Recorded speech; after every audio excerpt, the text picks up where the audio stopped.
Breakfast Central, still here on New Central Television with Olisa and Felicity. I want to take our first impact conversation now.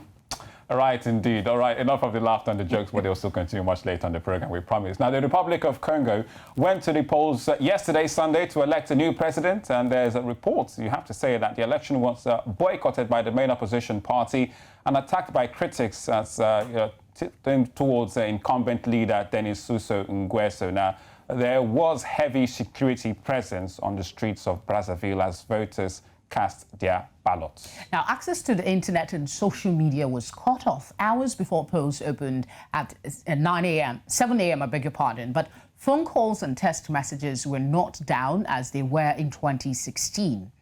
The 77-year-old longtime president is widely expected to win against 6 contenders led by economist Guy Price Kolelas, who revealed Saturday that he is gravely ill from COVID-19. The update now is that he has passed on.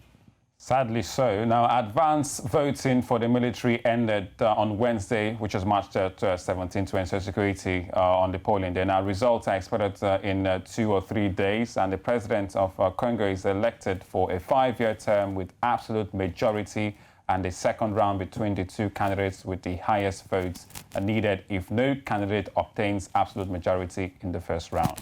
Nguesso, a former paratrooper, came to power in 1979 and has since spent 36 years in office, making him one of the world's longest-serving leaders.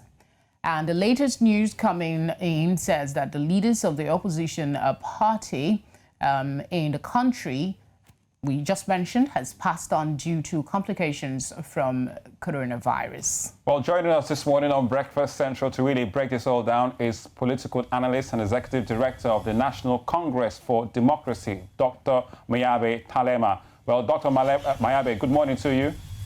Good morning to you guys. Thank you so much for joining us. Let's just begin with the sad news of the passing of Kolelas. Where does that leave the election? First of all, thank you for having me, and I want to take this moment to, if you allow me, to express my deepest desolation and sadness with regard to the sudden death and surprising death of my brother, my friend, my business partner, and my political ally, Bryce Perfect Kolelas. It's a really sad day for Congo-Brazzaville. It's a sad day for Africa. It's a sad day for the democratic process in the country because, first of all, there's a doubt. There is a certain type of cloud around his death.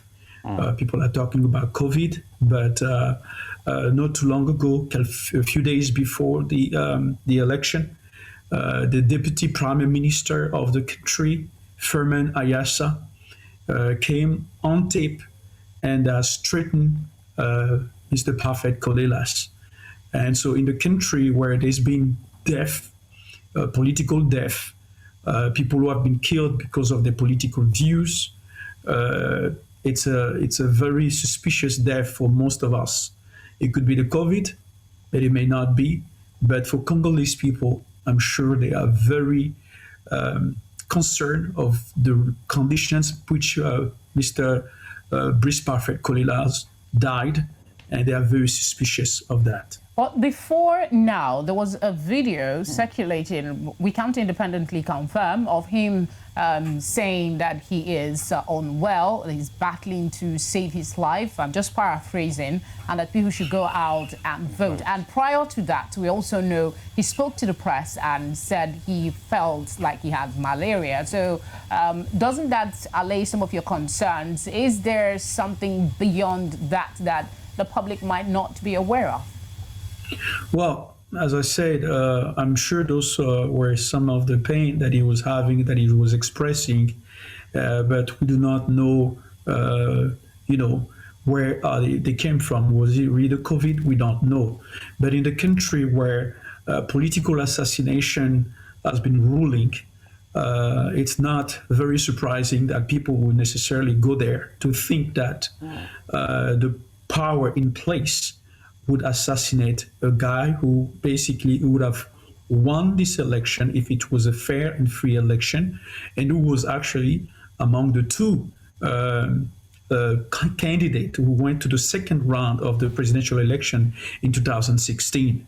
I'm sure we're going to talk about it, but the reality is that in 2016, Mr. Parfait Colelas and Mr. General Mokoko was the two leading candidate, and the current president, in fact, only received 8% of the vote in 2016. So in this election here, if it was free, Mr. Bryce Parfait Colelas would have been pronounced to be the president of that nation. All right, Dr. Talame, you just mentioned about saying if the elections was free and fair. Is that your assessment of the election in terms of the turnout and security from what happened yesterday? Well, you know, when you've been in power for basically since 1979, when Jimmy Carter was president, right? 1979, Jimmy Carter was president. So the current president of Congo was president since 1979 with a 5 years interruption. The only time the interruption took place is when we have, in 1992, we have a presidential election that was free and fair. He came far third person in that election with 17%. And so he came back into power in 1997. And since then, based on what Congolese people have said and what has been written, every election has been rigged elections. There are prerequisite conditions that need to be established for a presidential election. We do not believe that those conditions were established in this case. I still want to go back to my earlier question about where this leaves the entire process, because he is the number one contender for the position of president. So do you expect that this will just give the incumbent, a wide pass, or there is still the possibility that another candidate could, at this very late stage emerge? No. First of all, I think it's important for us to understand that Congo-Brazzaville is not a democracy. In fact, it's a dictatorship. And there's nowhere in the world that dictators organize elections, free and fair elections, because their ultimate goal is to remain in power until their death, or at least pass the baton to the person they've chosen, whatever in most cases is their son. And I think this is Mr. Sassou-Nguesso's goal, is to remain in power as long as he's alive. And he has rigged every single election. And so, when we talk about election in Congo-Brazzaville, I always say that the election, it's a masquerade, right? It's a masquerade. There's no election because Mr. Sassou-Nguesso, we know that he has rigged every single election. In 2016, the constitution that he put in place, he put that same constitution, he changed it, and he had within that constitution's law that would prevent him to basically change the constitution. But he did change the constitution. People died in 2016. He went to the election. He had 8% of the vote. He proclaimed himself president, and he's been the president since then. I am not so sure now that Mr. Kolela has passed away, we've won the election. Even if Mr. Kolela was alive, I was one of the skeptics who was saying that I do not believe. I believe, and what I said that was, people who are going to elections right now, entering into this election with Sassou-Nguesso, is basically, I was saying that it's just strengthening his power, because at the end of the day, we know who's going to proclaim to be the winner of the election. Mr. Sassou-Nguesso will be. Well, you just talked about the Congo's constitution, which allows, for an election, and we know that it can be delayed if a candidate is unable to take part in the vote by polling stations, which has opened as scheduled now. How does this work? Does there have to be a formal request? Is there a deadline for this? Where do we go from here now that we know of the passing of the top opposition man?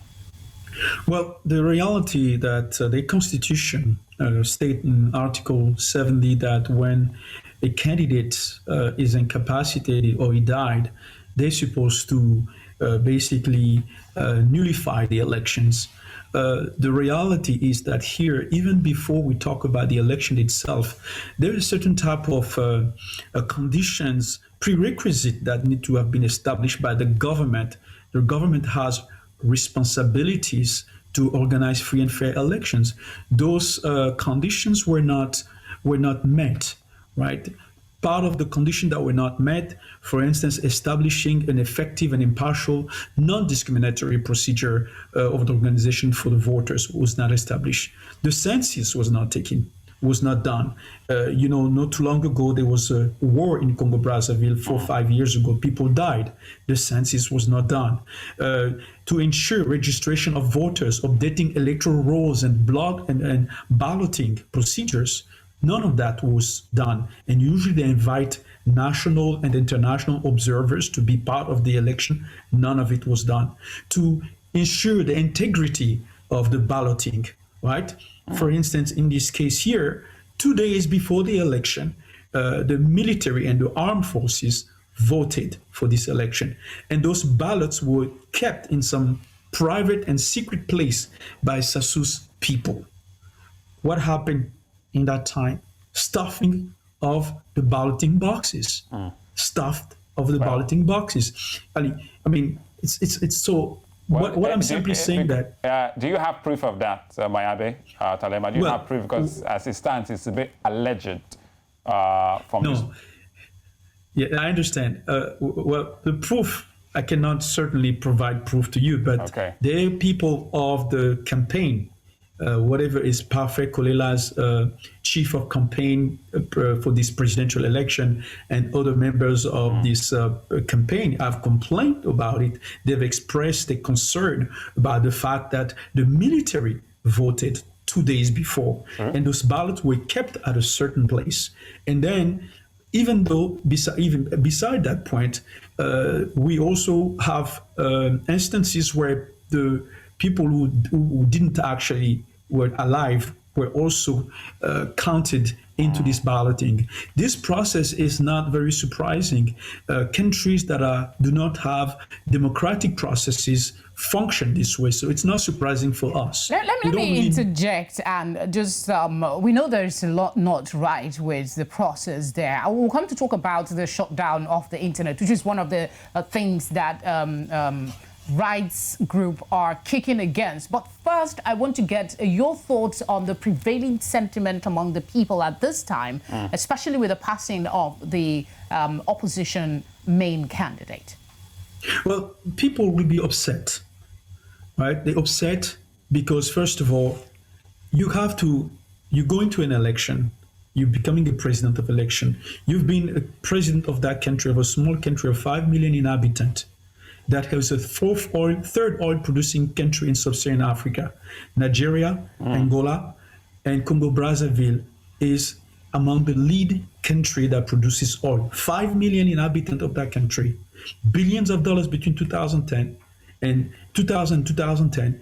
Billions of dollars of excesses because of the high prices of oil. Yeah. These young people in Congo-Brazzaville, most of them who are 36, 37 now, some of them are 25, they have never known anybody else but Sassou-Nguesso as a president in the country that is smallly populated, that is extremely rich, but however, it is the poorest, one of the poorest countries in sub-Saharan Africa.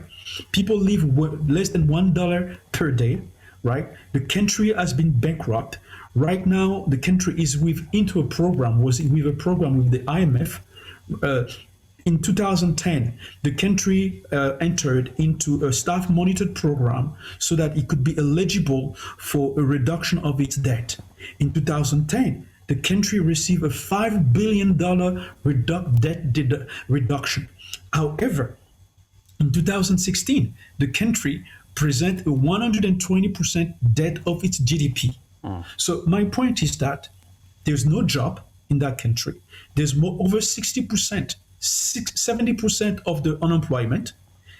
People don't have jobs. There's no money. The money is all placed in the pocket of the leaders.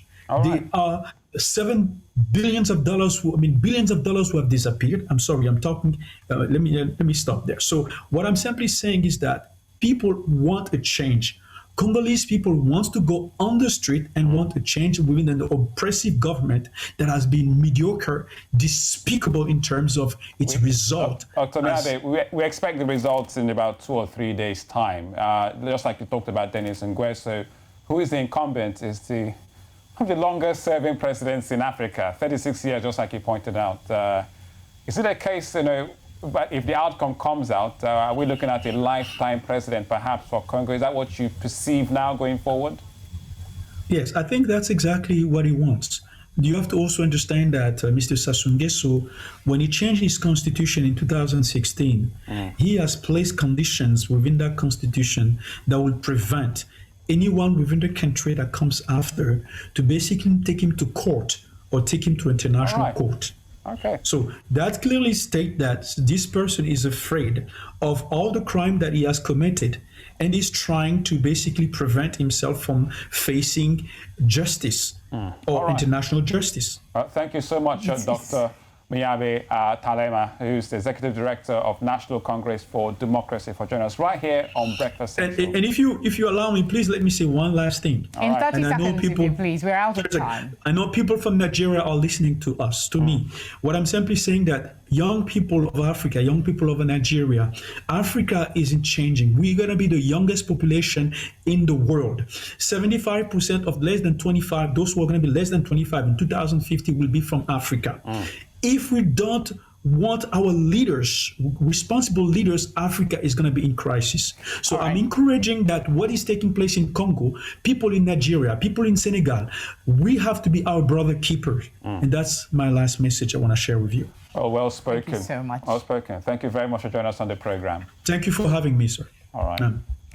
It's really heartbreaking for me. I was actually going to, because of time, I was going to ask him to give a message to the young people in Congo-Brazzaville. He did that quite well, but encompassed to everyone else. It's imperative that leaders know that they're there to serve. It's almost like flogging a dead horse, repeating this over and over. But we must continue to reiterate until something is done. And of course, he had made a call to the young people to get up, take responsibility. Basically, it goes back to that front page in Cameroon we had. Yeah. It talks about the old young leading Cameroon. It's, I don't know, circumspect, if I may use lack of a better term, with this morning's program and our discussion we just had with the doctor about the situation in Congo-Brazzaville. We'll take a breather. We'll come back. We still have more. Don't worry. Police and Felicity are not going anywhere anytime soon. Stay with us.